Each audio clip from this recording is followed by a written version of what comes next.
መጽሐፍ ጀምረናል። ዛሬ ሶስተኛ ሳምንታችን ነው። ሶስተኛም ያለፈው ሳምንትን ተነጋግረናል። በሚገርም ሁኔታ እግዚአብሔር መንፈስ ቅዱስ ያስተምረን ነበረ። ዛሬ ደግሞ እግዚአብሔር ደግሞ ይናገረናል፣ ደግሞ ያስተምረናል። ክብር ለኢየሱስ ይሁን። ዛሬ ብዙ ጊዜ አልወስድባችሁም። አንድ የእግዚአብሔርን ሐሳብ አነብና ከዛ ከቁጥር 10 እስከ 14 ያለውን ሐሳብ ብቻ ዛሬ እንነጋገራለን። ወሳኝ ቁጥር ስለሆነ ያ ቁጥር ክብር ለኢየሱስ ይሁን። እንግዲህ ቆላስይስን መጽሐፍ ባለፈው ዛሬ 2 ሳምንት ከመግቢያው ጀምረን ብዙ ተነጋገርንበት። መግቢያው ላይ ቆይተናል። የቆላስይስን ከተማ አየን። የቆላስይስን ቤተክርስቲያን እንዴት እንደተተከለች አየን። ጳውሎስ የቆላስይስን ቤተክርስቲያን እንዳልተከላትና ኤጳፍራ እንደተከላት፣ ኤጳፍራ መልእክተኛ ሆኖ እንደሄደ የቆላስይስ ከተማ ነዋሪ እንደሆነ የነበረውን ታሪክ ታውቃላችሁ። ሁለተኛ ጳውሎስ የቆላስይስን ደብዳቤ ሲጽፍ ሮም እስር ቤት እንደነበረ፣ መጨረሻ በቄሳር ፊት ይግባኝ ተብሎ ለሞት በሚዘጋጅበት ጊዜ ላይ ነው ይሄን ደብዳቤ ጻፈው። ይሄን ደብዳቤ ሲጽፍ የቆላስይስ ቤተክርስቲያን በጣም ጥቂት ምዕመኖች እንደነበሩ 12-13 የሚቆጠሩ ከኛም ያነሱ ቁጥር ያላቸው ቤተክርስቲያን ናቸው። ኤጳፍራ ከተከለ በኋላ ቤተክርስቲያን በጥሩ አጀማመር የጀመረች ጥሩ ፍቅር ያላቸው ክርስቶስ የገባቸው ምሳሌ መሆን የሚችሉ ምዕመናን ናቸውና በወቅቱ የነበረው ችግር ቤተክርስቲያኒቱ በስህተት ትምህርቶች ተዋጠች። በሁለት ጫፍ የረገጡ በዚህ የግሪክ ፍልስፍና በዚህ ጋር ደግሞ የነዚህ ገዳማዊ ይሄ የብሉይ ኪዳን ሕግ ላይ ተጠለጠሉ በስቃይና በመጫቆን በመሰቃየት ጽድቅ ይገኛል የሚሉ ገዳም በመግባት ራስን በማጎሳቆል ጽድቅ ይገኛል የሚሉ በዚህ በኩል መጡ። በዚህ በኩል ደግሞ ክርስቶስ በስጋ ስቃይ አልተቀበለም፣ አልሞተም፣ ስጋ የሚመስል ነገር ነው የለበሰው። ሪል እናንተ ተሰብከ እናንተ ሴንስ የሚያደርግ እናንተን የሚረዳ ስጋን አልለበሰም። በወቅቱ የለበሰው ስጋ የሚመስል ነገር ነው የለበሰው ብሎ በዚህ በኩል መጡባቸው። ሁለተኛ የስጋ ኃጢአት በቸርች ውስጥ መተረማመስን ኃጢአት ኢንጆይ ማድረግ ስጋዊ ነገር እግዚአብሔር ብዙ ፎከስ አያደርገውም። በስጋ ላይ ፎከስ አያደርገውም። የዳነው በነፍስ ነው። ነፍሳችን ደግሞ በስውር ዕውቀት ደናለችና ኢንጆይ አድርጉ፣ አትሰቃዩ፣ አትሳቀቁ፣ የተመኛችሁትን የፈለጋችሁ አድርጉ ባዮች በዚህ በኩል መጡ። በዚህ በኩል ደግሞ ኖ በስጋችሁ እንዳትዝናኑ፣ ተሰቃዩ፣ ተራቡ፣ አትታጠቡ፣ ገዳም ግቡ፣ በጥረትና በግለት ነው ጽድቅ የሚገኘው ባዮች መጡ። በሁለት መንገድ የተወጠሩ ምዕመን ነበሩ፣ በዚህ የተዋጡ ነበሩ ብለን ጳውሎስ እነዚህ ችግሮች እንደተፈጠሩ አያውቅም። በእስር ቤት ነው ያለው። ይሄንን ችግር የሚያውቁ ታካ የሆነው ኤጳፍራ ነው። ኤጳፍራ ይሄን ሰምቶ ይሄን አይቶ ጳውሎስን ፍለጋ ወደ ሮም እንደሄደ ከዛ በኋላ ሮም ከነገረው በኋላ ጳውሎስ በአይን ባያቸውን በመንፈስ ኤጳፍራ ከሰማው ነገር ተነስቶ ይህን ደብዳቤ እንደጻፈላቸው ባለፈው ሳምንት ጥሩ አድርገን አይተነዋል። ኢየሱስ ክርስቶስ ጌታ ነው። አሜን ነው ወይ? ሐሳብ ግልጽ ነው ግን እየተገባባን ነው። ኢየሱስ ክርስቶስ ጌታ ነው። ለምንድን ነው መግቢያ ላይ በጣም እንደዚህ የምናሰፋው? ቀጥለን የምናያቸው እያንዳንዱ ቁጥሮች ላይ ጠንካራ የእግዚአብሔር ሐሳብ አለበት። ጠንካራ ነገር ዝም ብለን መተን ጥቅሱን ብናነባው የሆነ ቀለል ነው የሚለኝ፣ ግን ታሪኩን ስናውቀው መግቢያውን ስንረዳው ምን ቸገራቸው፣ ምን ገጠማቸው በዛ ዘመን ጳውሎስ ለምንድን ነው ይሄን ደብዳቤ ጻፈው? የቆላስይስ ቤተክርስቲያን በምንድን ነው ተወጠረች ብለን ስናስብ በዚህ ዘመንም እኛ የተወጠርንበት ችግር ነው፣ እኛ የገባንበት ችግር ነው። በዛን ጊዜም የችግሩ ምንጭ ጨለማው ነው፣ ጨለማው አለቃ ነው። ዛሬም ያለቃ አለ። ሰዎቹ የሉም፣ እኛ አለን። በእኛ ላይም ሲስተሙን ቀይሮ ግን የሚሰራው ያ ጥቁ ነው፣ ያ ጨለማ ነው። እንዴት መቋቋም እንደሚችሉ ሐዋርያ ጳውሎስ እንደጻፈላቸው ሁላችሁ አይተናል ባለፈው ሳምንት። ክብር ለኢየሱስ ይሁን። ጳውሎስ በጣም የገረመኝ ግን መሰረታቸውን ግን በጣም አደንቆ ነው የነገረው። በክርስቶስ ያላችሁ መሰረት፣ እርስ በርሳችሁ ያላችሁት ፍቅር ፌክ አይደለም። ፍቅራችሁ የምር ነው፣ በመንፈስ ነው። ቁጥር 8 ላይ ፍቅራችሁ በመንፈስ ነው፣ በመቀባበል ብድል በመቀባበል ወይ ደግሞ አድርግለት ከሆነ ሰው በመጠበቅ መንፈስ አይደለም። የምር በክርስቶስ ፍቅር እንደምትዋደዱ አይቻልም። አሜን። ኢየሱስ ክርስቶስ ጌታ ነው። ያንን አንድ እዚህ ጋር ስናነብ ትልቁ ነገር በዚህ ዘመን እኔ ያፍቅራለኝ ወይ ወንድሜን ወደው መልካም ነገር እስካደረገልኝ ነው ወይስ የሚፈልገው ነገር እስካገኘውበት ነው ወይስ የሚፈልገውን ባላገኘው እውነት ወደዋለሁ እውነት ተቀበለዋለሁ እውነት ይሸከመዋለሁ ያፍቅራለኝ እውነት በክርስቶስ ፍቅር ነው የወደድኩት ወይስ የሆነ ለኔ የሚመች ነገር ስላለኝ ነው የወደድኩት ፍቅሬ በመንፈስ ነው ወይ በመንፈስ ማለት ባለፈው ዮሐንስ ወንጌል ላይ እንዳየነው ኢየሱስ በፍቅሬ እንዳለው በፍቅሬ ተዋደዱ እንደ የምር ነው የክርስትና አንዱ የህይወት ኳሊቲ የሚለየው ከሌላ የሚለየው ይሄ ነው መገኛችንና የተገኘንበትና የምንኖርበት ዓለም ከዚህኛው ዓለም ጋር ይለያያል ተመሳስለን መኖር አንችልም ተቀላቅለን መኖር አንችልም ተመሳስለን አንቆጠርም መገኛችን መኖሪያችንና የምንኖርበት የኑሮ ዘይቤ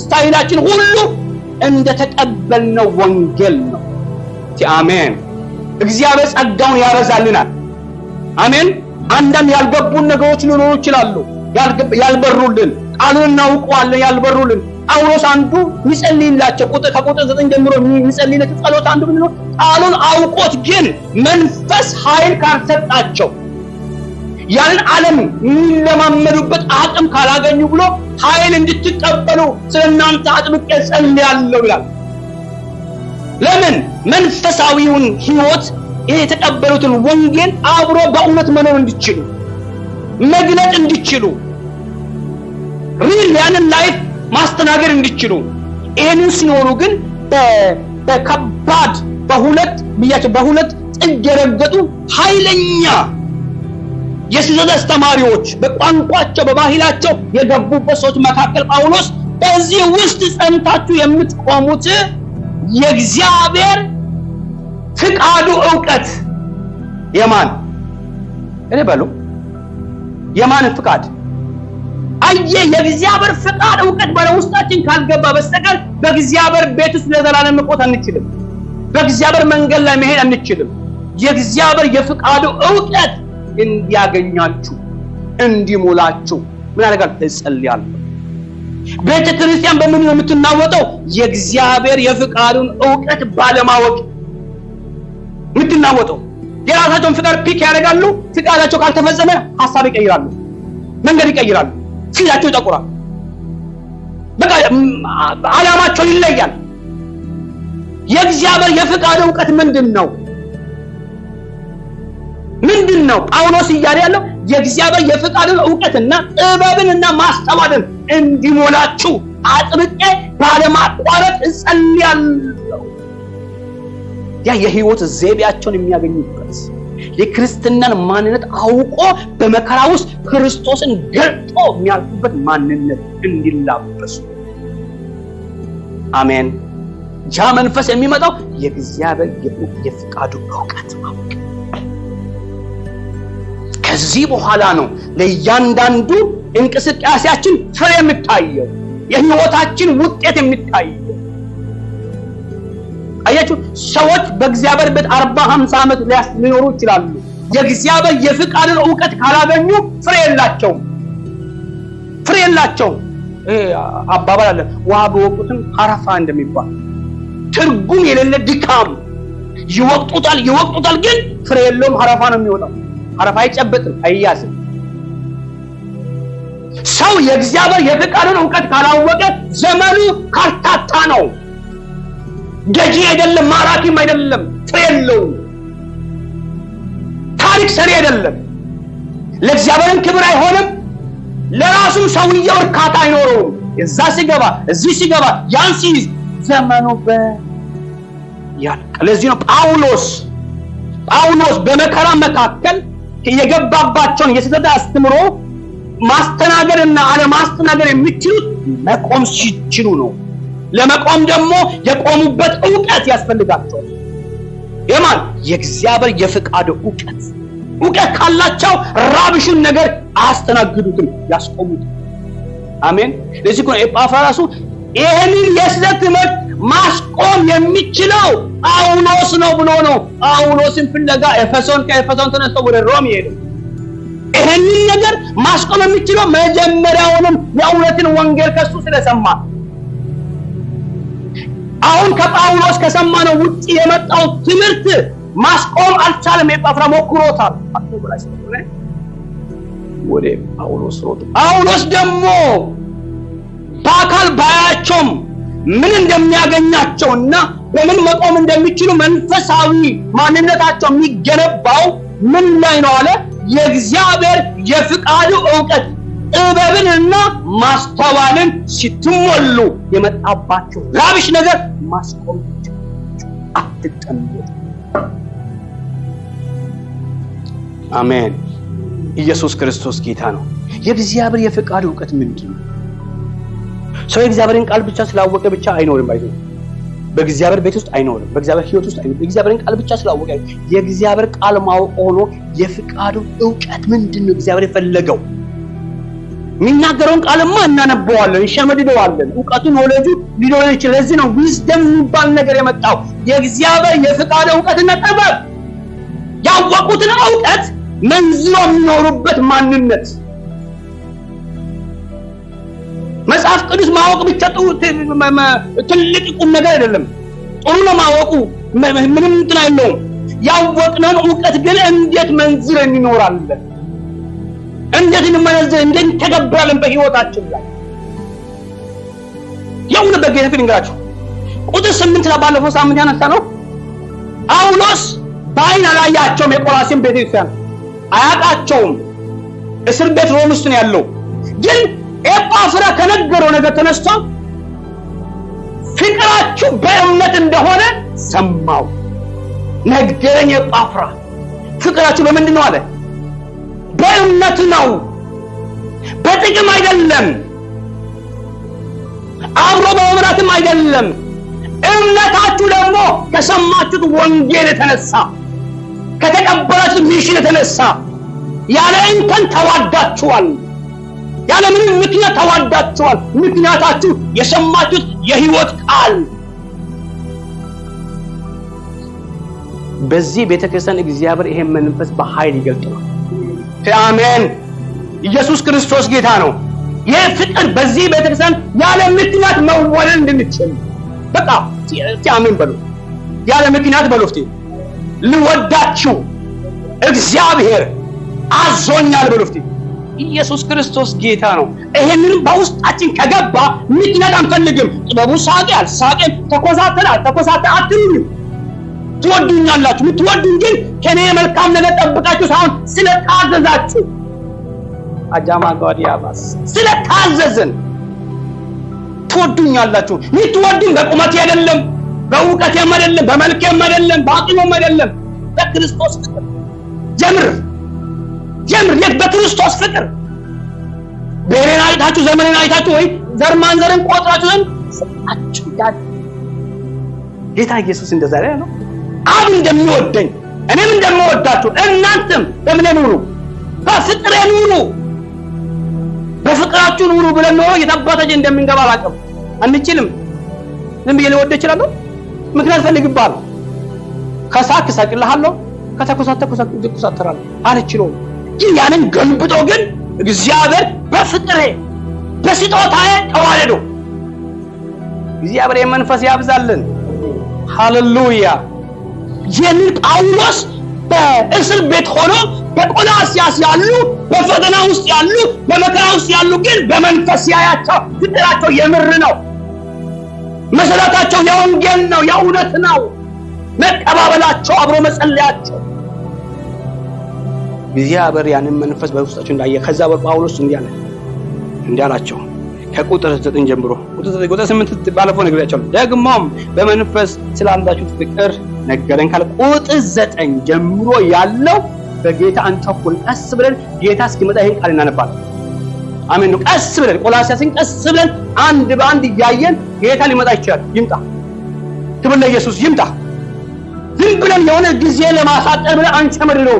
ቃል በቃል እያየን እንዲህ ያላቸው ቁጥር 9 ላይ ከዚህ የተነሳ ከምኑ በመካከላችሁ ካለው በመንፈስ ከሆነ ፍቅራችሁ የተነሳ ደግሞም ይህን ከሰማንበት ቀን ጀምሮ እግዚአብሔር የፍቃዱን ዕውቀት በመንፈሳዊ ጥበብና በመረዳት ሁሉ ይሞላችሁ ዘንድ ስለእናንተ መጸለይን መለመንን አላቋረጥኩም። ጳውሎስ ጸሎቱን የሚያቆመው በእግዚአብሔር ፍቃድ ዕውቀት ተሞልቶ በጥበብም ተሞልቶ ማስተዋላቸው ጸንቶ እነዚህ ከመጡባቸው ፈተና አልፎ አሸናፊነታቸው የክርስቶስን የበላይ ጳውሎስ አላቋርጥም አላቆሙም። ምኑ የፍቃዱ ዕውቀት እስኪሞላችሁ በጥበብና በማስተዋል እስኪሞላችሁ ይጸልያል። ጳውሎስ በጸሎት ያምናል። ቀምቴሪ ብሎ በጸሎት ያምናል። ጸሎት አቅም አለው። ጸሎት ባይዞ ፈንጅ ነው ጸሎት ታይም ጠብቆ የሚፈነዳ ነው። ወይ በበረከት ወይ ጠላትን በማጥፋት አሜን ነው። ወይ ታይም ጠብቆ ጸልያችሁ አልተጨበጠም እንዳትሉ የምትጸልዩት ወደሚሰማ ወደ እውነተኛ ጌታ ነው የምትጸልዩት። ግን በቅን ልብ ይሁን፣ በቅን ልብ እግዚአብሔርን በመፈለግ መንፈስ ብቻ ይሁን። እግዚአብሔር ያደርጋል። አሜን። ጳውሎስ በሮም እስር ቤት ተቀምጦ ለፍርድ እየተዘጋጀ በቆላስያስ እየበሉ እየጠጡ ግን በወቅታዊ ችግር ለሚናወጡት እጸልይላችኋለሁ። ጸሎት ቦታ አይመርጥም። ጸሎት ጊዜ አይመርጥም። ጸሎት የኛን ምቾት አይጠብቅም። ጸሎት ያው መንፈስ ጉዳይ ነው። ጸሎት የእግዚአብሔር ቃል የፍቃዱ ዕውቀት የማወቅ ጉዳይ ነው። የእግዚአብሔርን የልብ ትርታ የማወቅ ጉዳይ ነው። የመንፈስ ቅዱስ እንቅስቃሴ የማወቅ ጉዳይ ነው። በመከራ ውስጥ መንፈሱ ከኔ ጋር ነው። ጸሎቴ ይሰማል። የጨለማው ዓለም ይፈርሳል። እግዚአብሔር ይረዳኛል። አሜን። እግዚአብሔር ይረዳኛል ብሎ ጸሎት አቅም አለው። ጳውሎስ በሮም ተቀምጦ እጸልያለሁ ስለእናንተ አላቆምም። እስከምን እስክትሞሉ፣ እስክትታጠቁ፣ ኃይላችሁ እስኪጠነክር፣ ፍርሃታቸው ከልባቸው እስኪጠፋ። ጳውሎስ ለቆላስያስ ብቻ ለብዙ ሰው ነው የሚጽፈው። ጳውሎስ በዓይን ላያቸው በዓይን ላያቸው በዓይን አልቷቸው ለማያውቃቸው አጥብቆ ይጸልያል። የእሱ ጸሎት አቅም እንዳለው ያውቃል፣ እንደሚሞሉ ያውቃል፣ እንደሚያሸንፉ ያውቃል። ጳውሎስ እጸልይላቸዋለሁ። ባለፈው ሳምንት ነግሬያቸዋለሁ። በጣም ማወቅ እንዳለበት ትልቁ ነገር ብዙ ዓመት ቸርች ውስጥ ቆይተን ቤተክርስቲያን ውስጥ አገልግሎት ቆይተን ሊሆን ይችላል። አንዳንድ ጊዜ ግን ደጋግመን ያነበብነው የእግዚአብሔር ቃል በኖሌጅ ብቻ አንብበነዋል፣ በእውቀት ደረጃ ሰብስበነዋል። በጥበብ ስናመጣ ግን ከነፍሳችን ከመንፈሳችን ጋር የምንዋህደው ያቆመናል። የስ ያልነው ቃል ለካ ጥያ ስናዋሂደው አልኖርኩትም እኖረዋለሁ። ከዛ ሩጫችን እናቆምና ራስን ወደ መፈተሽ እንመጣለን። ክርስትና ባይዞ ያ ነው። ክርስትና የሚታይ ነው፣ የሚጨበጥ ነው፣ የሚዳሰስ ነው፣ የሚለካ ነው። ይለካል፣ ይታያል። ጳውሎስ ለቆሮንቶስ ቤተክርስቲያን እንዲህ ገና ሕፃናቶች ናችሁ አላቸው። በምንድን ነው ሕፃን? በአካል ፊዚካል ነው ሕፃን ይሆኑ አይደለም። ጳውሎስ ሊያስተምራቸው መጣነ። ሲያያቸው ገና ስለ ትርኪ ምርክ ነው የሚነጋገሩት። የሚገፋፉ ስለ ሌላ ነገር ነው። ትልቅ አጀንዳ ይዞ መጥቶላቸው አስተሳሰባቸው ገና ሕፃን ነው። ሳያቸው ገና ሕፃናት ናቸው። ጠንካራ ነገር አትችሉ። እድሜ እንዳይመስል ሕፃናት ያለው ቁመት እንዳይመስል የፊደል ጉዳይ እንዳይመስል የመብሰልና የጥበብ ጉዳይ ነው። የእግዚአብሔርን ቃል እንደ እግዚአብሔር ቃል በህይወት ልክ አላዩትም፣ በኑሮ ልክ ነው ያዩት። ለዚህ ነው በማዕድ ይጣሉ ነበር፣ በማዕድ ይጋጩ ነበር፣ ዳህና ሀብታም ይለያይ ነበር። ወንጌል ግን ጸጋ ይገለጥ በመካከላቸው። ገና ናቸው። ሰዎቻቸው 40 ዓመት 50 ዓመት ስለቆየ በሰለ አደገ አይደለም። ማደጉ የሁለት ሳምንት ወጣት ጌታን ተቀብሎ መጥቶ በአንድ ቀን እድገት ሊታይበት ይችላል። የመፈለግና የመሰጠት ጉዳይ ነው። መፈለግ፣ መሰጠት። መሰጠት ደግሞ ምን ይፈልጋል? ከራስ ማውጣት ይፈልጋል። ራስን መጣል ይፈልጋል። ዋጋ መክፈል ይፈልጋል። መጨከን ይፈልጋል። ምቾታችን የምንፈልገው ሳይሆን የሚፈለግብን ነገር። አሜን። የሚፈለግብን ነገር ምንድነው? እግዚአብሔር ከኛ የሚፈልገው። ጳውሎስ ቀጥለን እናየዋለን።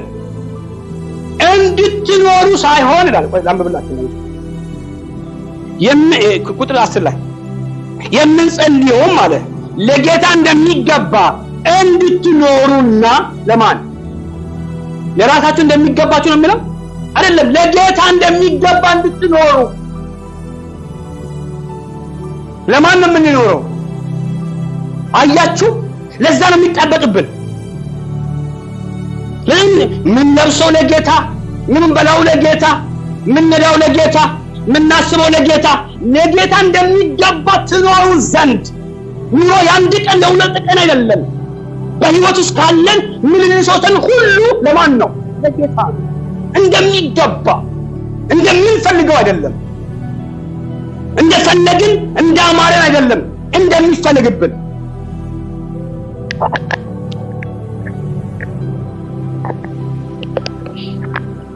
ለኢየሱስ ይሁን አሜን እንደሚፈልግብን እኛ በሚፈልገው ልክ ነው ያኔ ነው ጌታ የሚጠይቀን እንደምትፈገድ ይላል አምብላችሁ እንደሚገባ እንድትኖሩ በሁሉ ደስ እንድታሰኙ ማንን አሜን ይሄም ይላል መልካም ስራ ሁሉ ፍሬ ያፈራችሁ እግዚአብሔርን በማወቅ እያደጋችሁ መልካም ስራ መልካም ፍሬ ያፈራችሁ እግዚአብሔርን በማወቅ እያደጋችሁ የማይቆም የሚጠበቅብን አንድ ነገር አለ በየቀኑ እግዚአብሔርን የማወቅ መንፈስ አውቀኑ አልጨረስነውም ገና አልጀመርንም ጥቅሱን አንብበው ሊሆን ይችላል እግዚአብሔርን ግን አላወቅነው ጥቅሱን ማወቅና እግዚአብሔርን ማወቅ ይለያያል አንድ ሰው መጥቶ ስለ እንትና ነገሩን ሊሆን ይችላል ስለ ቴዲ ነገረኝ ስላንተ ማወቅና አንተን ማወቅ አንድ አይደለም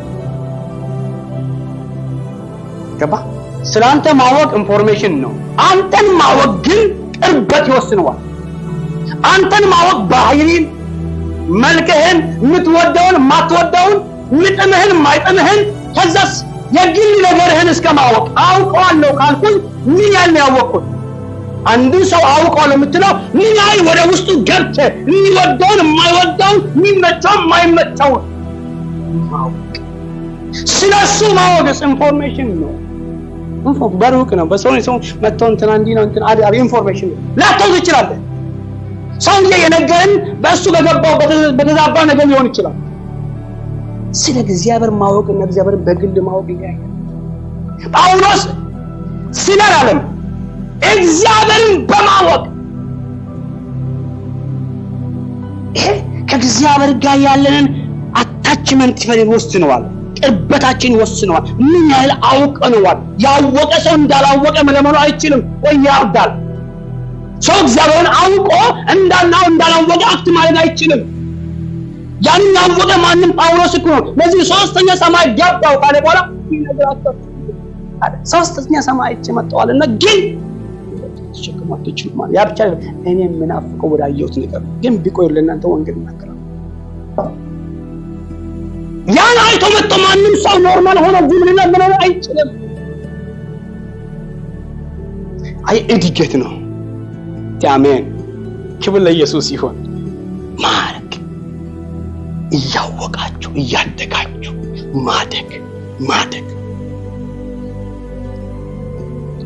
እግዚአብሔር ሁሉ ጊዜ እኛን ማስነሳት ይፈልጋል ድሮኛ ሀገር አንዳንድ መኪና በግፊ የምትነሳ መኪና አለች ያንድ ቀን የሁለት ቀን ችግር አለበት ግን ሁሉ ሲሆን ግን ስልችት ይላል ያንድ ቀን ችግር አለ በሁለት ቀን ችግር ሶስተኛ ቀን ባትሪ መቀየር አለበት ወይ ደግሞ ቼክ ማድረግ አለበት ሁሉ ጊዜ የመነጨቅ ማንሳት አሁን ቸችኮ መንጭቆ ማንሳት ብቻ ነው ደከመ መንጭቆ ጸልዩ መንጭቆ ዘምሩ መንጭቆ አሜን በሉ መንጭቆ አንድ ገብቶ ተነቃቅቶ የሚመጣ ሰው የለም ሁሉ መንጭቆ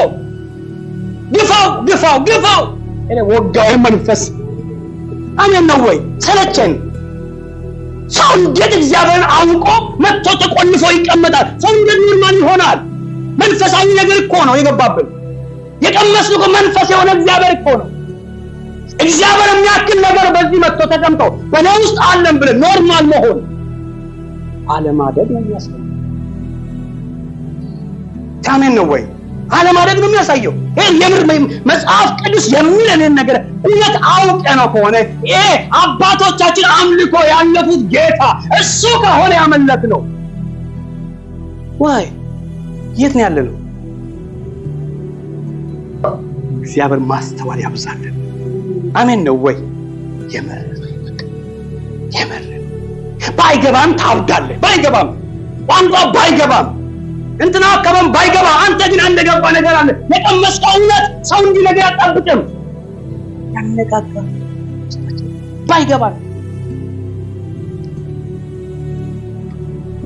ጳውሎስ እያደጋችሁ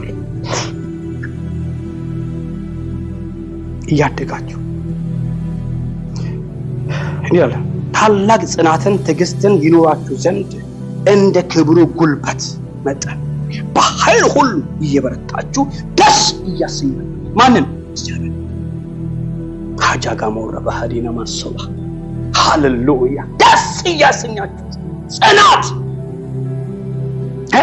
ታላቅ ጽናት ትዕግስት ይኖራችሁ። ለምን ለመጣባችሁ ነገር ሁሉ እጃችሁን አትስጡ፣ ልባችሁን አትክፈቱ። በገባችሁበት እውነት በማወቅ ቆሙ ጸንታችሁ ትቆማለሁ በሉ። አምላኬ ይረዳኛል። ኢየሱስ ክርስቶስ ጌታ ነው። አሜን። እግዚአብሔር ይረዳናል። እግዚአብሔር ይችላል። አቻካማርደና ማለት አሜን። ያ በጣም የሚገርማችሁ በዚህ በኤፌሶን ምዕራፍ 3 ላይ በውስጥ ሰውነታችሁ እንድትጠነክሩ ከክብሩ ባለጠግነት በመንፈሱ በኩል ኃይል እንዲሰጣችሁ እጸልያለሁ። በውስጥ በምናችሁ ላይ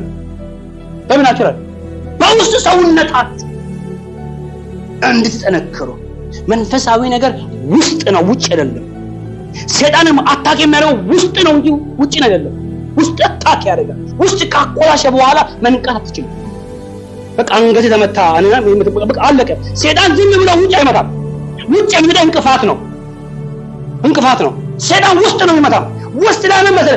ውስጥ ብትበረታ የሱ አትሆንም፣ ሪጀክት ታደርገዋለህ። ውስጥ ከተመታ ግን የሱ ለመግባት በሮች ስንፍና ስለሚመጣ፣ ንግግር ስለሚበላሽ፣ እይታ ስለሚበላሽ፣ ቋንቋ ስለሚበላሽ ያገኛል። ውስጥ ሲበላሽ ጳውሎስ በውስጥ ማንነታችሁ እየበረታችሁ እየጠነከራችሁ ሆነው። በውስጡ ያልበረታ ክርስቲያን ሁሉ ጊዜ ለጠላት በሩ ክፍት ነው። ሁሉ ተጠቂ ነው። ሁሉ ቀብዳለሁ። ሰይጣን መያዣ አለኝ ይላል።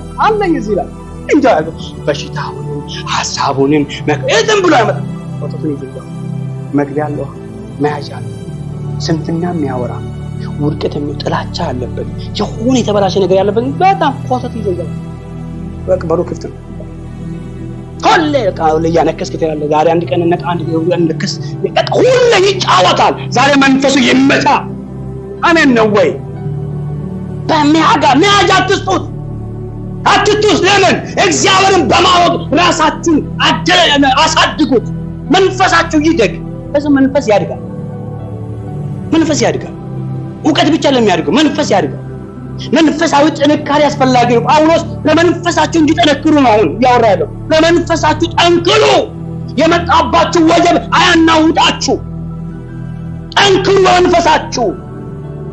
መንፈሳችሁ ይደግ፣ ይበረታ፣ ይጨምር። እነዚህ ሰዎች የእውቀት ችግር ቢኖርባቸውም የመንፈስ ጥንካሬ ካላቸው የመጣባቸውን ችግር አያስተናግዱ፣ አይነዳቸውም። ለምን? መንፈስ ብርቱ ነው። ኢየሱስ ክርስቶስ ጌታ ነው። አሜን ነው ወይ? መንፈስ ብርቱ ነው። የመጣባቸውን ይህን ፍልስፍና ይህን ትርኪ ማርያም የወደቀ የመጨረሻ ራብሽ የሆነ አስተምሯቸውን የሚገለብጥ የእግዚአብሔር መንፈስ ልባቸውን መንፈሳቸውን ፊልጵስዩስ ላይ እንደሚሆን የእግዚአብሔር ሰላም አይኗችሁንና ልባችሁንና መንፈሳችሁን በክርስቶስ ኢየሱስ ምን ያደርግ? ይጠብቃል። በመንፈሱ ያደገ ሰው አይምሮው ይጠብቃል፣ መንፈሱ ይጠብቃል። ለምን? የእግዚአብሔር ሰላም አለ በሕይወቱ። ከምን ከሐሳባችን በላይ የሆነ የማን የእግዚአብሔር ሰላም ከኛ በላይ የሆነ ከማሰባችን በላይ የሆነ የማን የእግዚአብሔር ሰላም በክርስቶስ ኢየሱስ ልባችንና መንፈሳችን ፊልጵስዩስ 4:9 መንፈሳችን ሲያድግ ሰው መንፈሱ ሲላላ የሚወረወርበት ቀስት ብዙ ሐሳብ ይላል። ለምን አለማደግ ያሳል። እግዚአብሔር ከዚህ ሽፍት ያደርገናል፣ ያወጣናል። ክብር ለኢየሱስ ይሁን። አሜን ነው ወይ? ለዚህ ነው ቆላስይስን ቤተክርስቲያን ጳውሎስ ማደጋቸው እነዚህ የመጡትን ሰዎች ማባረር አይችሉም። ለምን? የዛ ምድር ቆላስይስ ከተማ ነዋሪዎች ናቸው። እነዚህ የግሪኩም የዚህ የገዳማዊ ፍልስፍናዎችም ከዛ ብቅ ያሉ ናቸው። ጳውሎስ አሁን ውስጥ ያሉ እነሱ ላይ ነው መስራት ያለበት። እነዛ የገቡ ፈረካክሰው እንዲወጡ እዚህ ያለው እኛ ሰፈር አንለቅም፣ ሰፈር እናስለቅቃለን። አሜን በሉ። ኢየሱስ ክርስቶስ ጌታ ነው። እኛ ሰፈር አንለቅም። ጳውሎስ ሰፈር እንደለቆረን በዛው ባላችሁበት ጠንክራችሁ በእግዚአብሔር በፈቃዱ ዕውቀት ስታድጉ የመጡት ምንጭ የላቸውም፣ የሚቀጥል ነገር የላቸውም። ያላቸውን መምታት ነው የመጡባት። ግን ጳውሎስ ምንጩ ነው ያሳየው፣ የክርስቶስ ምንጭ፣ የክርስቶስ ራስ መሆን የምናደርገው ወደ ራስ መሆኑ። አንድ ጥቅስ ጀምሬላችሁ እንጨርሳለን። ክብር ለጌታ ተመስገን። ክብር ለኢየሱስ ይሁን። አሜን። አንድ ነገር ልንገራችሁ። ክርስትና በየቀኑ አሁን ለምሳሌ የልጆቻችንን እድገት ቁመት ሲጨምሩ እናያለን እንዴ? አናይም። ጨምሮ ሲያድሩ ልብሳቸው ሲያጥርባቸው ነው የምናየው። ልብሳቸው ሲያጥርባቸው፣ ጫማ ሲያጥርባቸው የሆነ አደገች ግን አንድ እያየን ቁመት ሲጨምር እናይም። አይስተካከለሽ አታውቂም።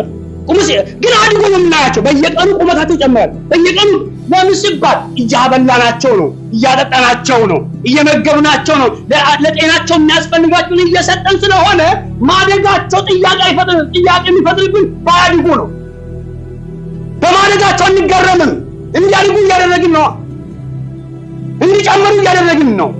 የእግዚአብሔር ቃል እንደዛ ነው። የእግዚአብሔር ቃል በማደጋችን የሚገለጠው ሰይጣን የሚጮኸው፣ እግዚአብሔር ግን በማደጋችን አይገረምም። ለምን? እንድናድግ እየመገበን ነው። ባለማደጋችን ነው እግዚአብሔር ጥያቄ የሚፈጥርበት። እየበሉ እየጠጡ እየቀመሱ እየኖሩ እንዴት አያድጉም? እንዴት ሰፈር አይቀይሩም? እንዴት አይምሮ አይቀይሩም? የእግዚአብሔር ቃል እየነገርን ዘመን አስቆጥር።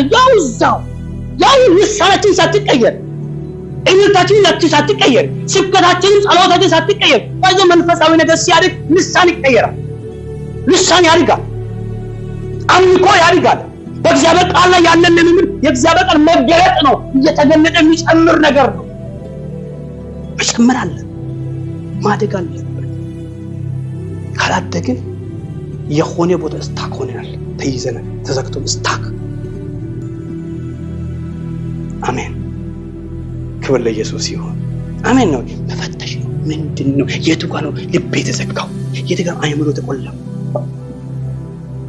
ፖል ያውላይሱን ፖል እንደዛ ነው ያለ ያለው። እንድታድጉ ማደግ ከስር ወደ ላይ ነው።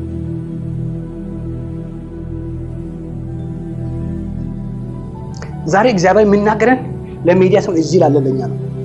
ለሚቀጥለው ጄኔሬሽን እግዚአብሔር ለሚያመጣው ህዝብ እያንዳንዳችን እንደ ፋናዊ ፊት ለፊት አቆመ ለመሳሰል ፈልግ እኛን ነው የሚያወራል። እኛ ካላደግን ሰው አይጨመርም። እግዚአብሔር ፍሬ ወደ ማያገኝበት ቦታ ላይ ህዝብ አያመጣም።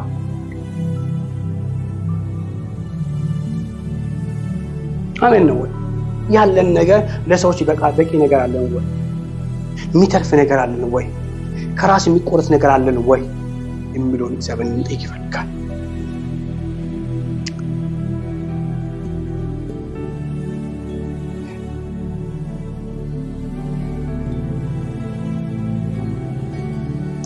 ቆላስይስ ሁለተኛ ቆሮንቶስ ምዕራፍ 5:9 ስለዚህ በስጋ ብንኖር ወይም በስጋ ብንለይም ዓላማችን እርሱን ደስ ማሰኘት የሩጫችን ጥጉ የኛ ምድራዊ ነገር መኖር አለመኖር የሚታይ ባይሚታይ አይደለም። ዋናው ዓላማ እግዚአብሔርን ደስ ለማሰኘት ምን መሆን አለብን?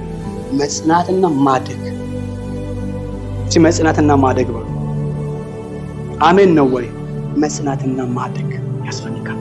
ካልጸናን ካልቆምን ለምሳሌ ባለፈው ዛሬው ሮብ ነገርያቸው ያለፈው ለሰው እምነታችን እምነት የሚሆነው እግዚአብሔር ሲናገረን የተናገረን ቦታ ጀምረን ወደ ተናገረን ነገር በእምነት መጓዛችን ነው ጽናታችን የሚያሳየው።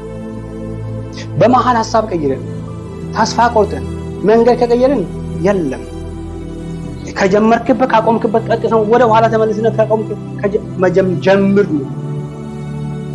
በመንፈሳዊ ዓለም ዊዝድሮ የለም። ዩኒቨርሲቲ ዊዝድሮ ሞልተህ ትወጣና ከፈለክበት ጊዜ መተህ ደግሞ ካቆምክበት ጀምር። መንፈሳዊ ዊዝድሮ የለም። መንፈሳዊ ነው ባለም ነው ያለነው። እግዚአብሔር በኢየሱስ ስም ከዚህ መንፈስ ይጠብቀን። አሜን። ማደግ ይሁንልን። ትምህርቱ ተመቻችሁ? ግን ክብር ለኢየሱስ ይሁን። ማወቅና ማደግ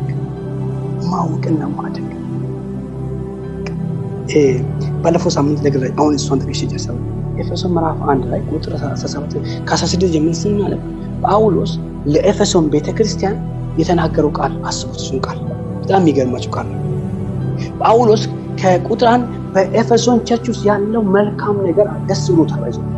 መቀባበላቸውን በጸጋ በቃ አንተ ትብስ አንተና በሚባል በጥሩ ነገር ተያይዟል። በጣም ጳውሎስ አየና ጥሩ ነው አላቸው።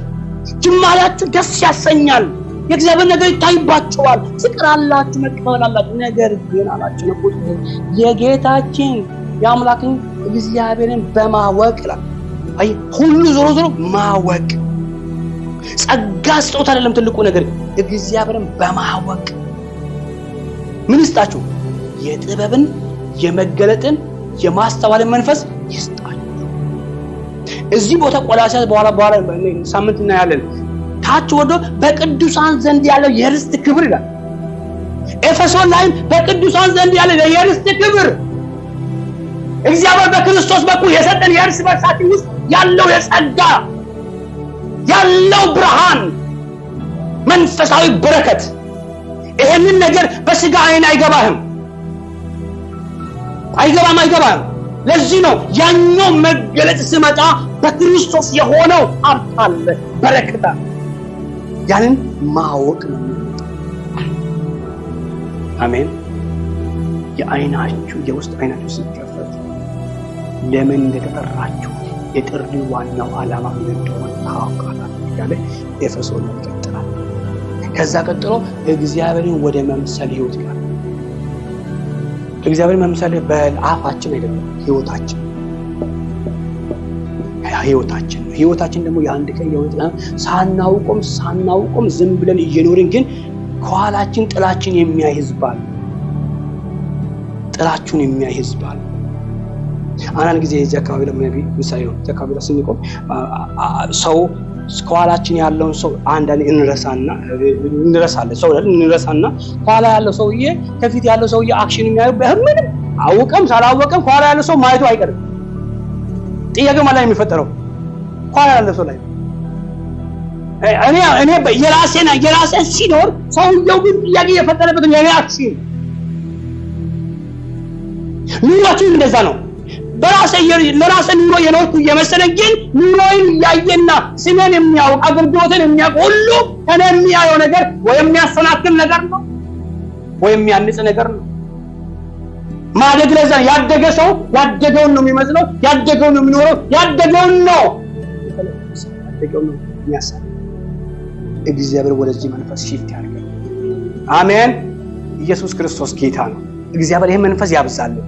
ስለዚህ ማደግ ያስፈልገናል። በምን? በእግዚአብሔር ቃል እውቀት፣ የፍቃዱን እውቀት ፈልጉት። ዛሬ አሳይመንት ነው የፍቃዱን እውቀት። ጌታ ሆይ የፍቃዱን እውቀት ግለጥልኝ፣ በቃ ግለጥልኝ። ዘመንን ሊኖርበት ከዚህ በዘመን እንዲበላ አልፈልግም ብለን እንጨክናለን። ክብር ለኢየሱስ ይሁን። አሜን። እግዚአብሔር ይሄን መንፈስ ያበዛልን። ያለ ምንም ጥርጥር እግዚአብሔር ይረዳናል። ክብር ለኢየሱስ ይሁን። እግዚአብሔር ይረዳል። እንቆማለን በእግዚአብሔር ፊት ጸልያለን።